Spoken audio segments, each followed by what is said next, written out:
Chairman FBR Shabbar Zaidi की तैनाती Islamabad high court में चैलेंज कर दी गई है। एफबीआर के 19वें ग्रेड के ऑफिसर अली मोहम्मद ने शब्बर जैदी की तैनाती को चैलेंज किया है। इसी पर बात करेंगे, फयाज महमूद मौजूद हैं।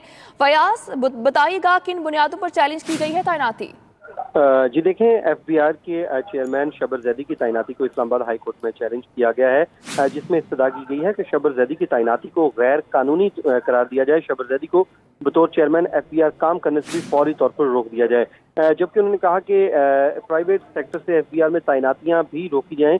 एफबीआर के रेगुलर अफसरान के साथ ये इम्तियाजी सलूक हुआ है, जो कि नहीं होना चाहिए। इस्लामाबाद हाई कोर्ट से इस्तदा की गई है कि एफबीआर के जो रेगुलर अफसरान हैं उनके साथ इम्तियाजी सलूक को भी रोका जाए। चेयरमैन एफबीआर के लिए काबिल अफसरान की तैनाती पर गौर किया जाए, ये भी अहकामात सामने आ रहे हैं। उन्होंने कहा कि जो ये कॉन्फ्लिक्ट ऑफ इंटरेस्ट का मामला है, जिसमें शब्बर जैदी को तैनात किया गया है, तो इसलिए अदालत उनकी जो तैनाती है इसको कलअदम करार दे, उस नोटिफिकेशन को। ठीक है फयाज महमूद, बहुत शुक्रिया आपका।